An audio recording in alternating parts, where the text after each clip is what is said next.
Ukraina diambang kiamat, Rusia ketiban durian runtuh.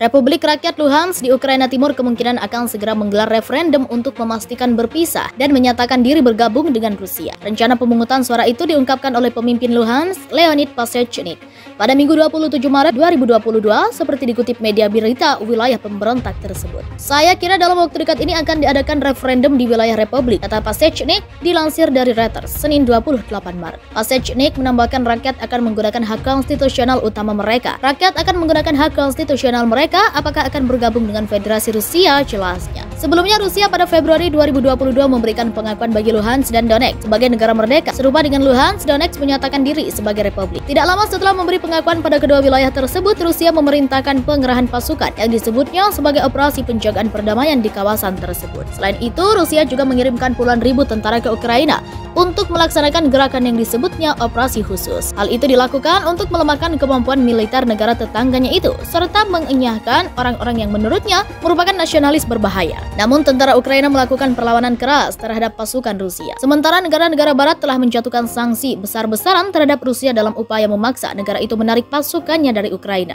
Terancam mati kelaparan, 160.000 warga menangis terperangkap di Mariupol yang dikepung pasukan Rusia. Polisi merekam efek tembakan pasukan Rusia di daerah pemukiman di distrik Bucha, wilayah Kyiv, Ukraina, Senin 28 Maret 2022. Sekitar 160.000 warga sipil kini terperangkap di kota Mariupol, Ukraina yang dikepung pasukan Rusia. Mereka menangis minta tolong. Demikian pernyataan wali kota Mariupol, Vadim Boychenko, seperti dilaporkan seorang koresponden Ukraine From. Sayangnya ada cukup banyak warga sipil yang tersisa di kota Mariupol yang terkepung. Menurut perkiraan kami, sekitar 160.000 orang tinggal di Mariupol yang tidak cocok untuk hidup sekarang karena tidak ada air, tidak ada listrik, tidak ada pemanah, tidak ada komunikasi. Ini benar-benar mengerikan, ujar Boychenko.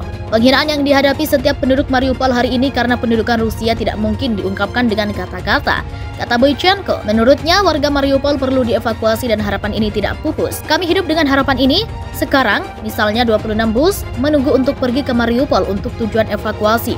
Tetapi, sayangnya hari ini tidak ada keputusan yang diambil untuk memindahkan mereka, ujar Boychenko. Di bawah tembakan, pengemudi heroik kami berusaha untuk sampai ke Mariupol mungkin menunggu. Dan mereka menunggu dengan harapan bahwa mereka akan memiliki kesempatan seperti itu. Tapi, tidak semuanya ada dalam kekuatan kita. Sayangnya kami sekarang berada di tangan para penjajah di sini, tegas Boychenko.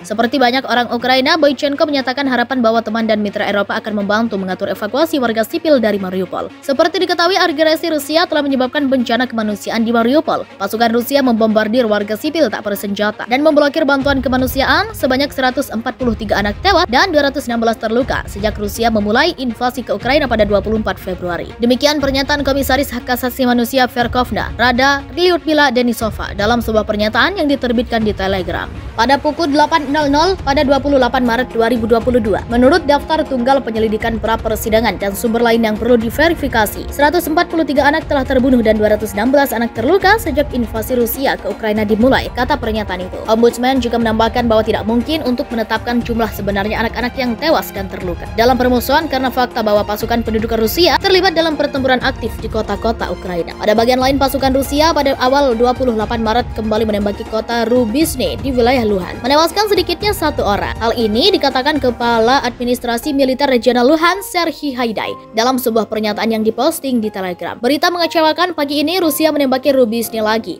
Sebuah rumah rusak, 1 mayat ditemukan, 1 orang terluka dan dirawat di rumah sakit, katanya. Sementara itu, angkatan bersenjata Ukraina menangkis 5 serangan Rusia di wilayah Luhansk dan Donetsk pada 27 Maret. Secara total, kami menangkis 5 serangan besar-besaran oleh tentara Rusia di wilayah Luhansk dan Donetsk. Pada hari terakhir, tank IFV dan kendaraan musuh dihancurkan, kata Haidai. Angkatan bersenjata Ukraina juga mendorong mundur musuh dari 1 distrik di Rubizhne. Rusia tidak dapat maju, jadi mereka terus menyerang warga sipil. Rumah-rumah di Severodonetsk dan Rubizhne ditembaki tadi malam, kata pernyataan itu. Haidai menambahkan bahwa sementara ada keheningan relatif, penyelamat berhasil memulihkan stasiun pompa air di Rubizhne. Polisi merekam efek tembakan musuh di daerah pemukiman di distrik Bucha, wilayah Kyiv. Pasukan Rusia telah melancarkan serangan ke rumah-rumah penduduk di salah satu pemukiman di distrik Bucha.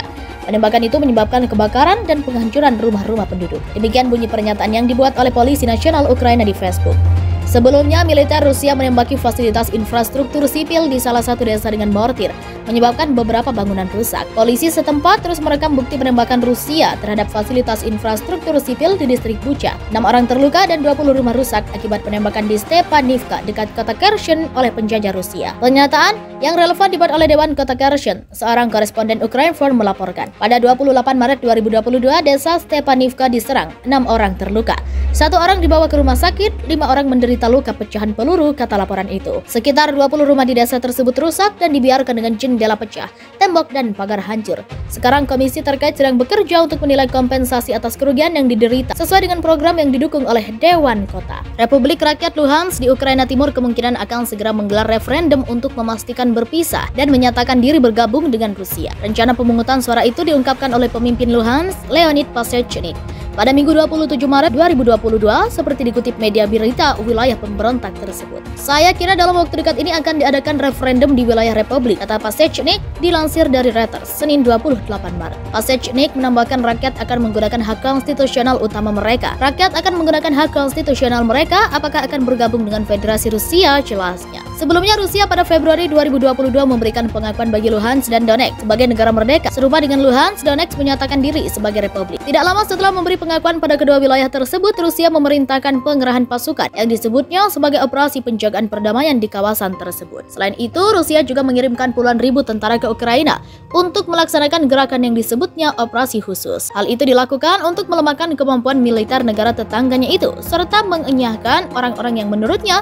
merupakan nasionalis berbahaya. Namun, tentara Ukraina melakukan perlawanan keras terhadap pasukan Rusia. Sementara negara-negara barat telah menjatuhkan sanksi besar-besaran terhadap Rusia dalam upaya memaksa negara itu menarik pasukannya dari Ukraina. Terancam mati kelaparan, 160.000 warga menangis terperangkap di Mariupol yang dikepung pasukan Rusia. Polisi merekam efek tembakan pasukan Rusia di daerah pemukiman di distrik Bucha, wilayah Kyiv, Ukraina, Senin 28 Maret 2022. Sekitar 160.000 warga sipil kini terperangkap di kota Mariupol, Ukraina yang dikepung pasukan Rusia. Mereka menangis minta tolong. Demikian pernyataan wali kota Mariupol, Vadim Boychenko, seperti dilaporkan seorang koresponden Ukrinform. Sayangnya ada cukup banyak warga sipil yang tersisa di kota Mariupol yang terkepung. Menurut perkiraan kami, sekitar 160.000 orang tinggal di Mariupol yang tidak cocok untuk hidup sekarang karena tidak ada air, tidak ada listrik, tidak ada pemanah, tidak ada komunikasi. Ini benar-benar mengerikan, ujar Boychenko.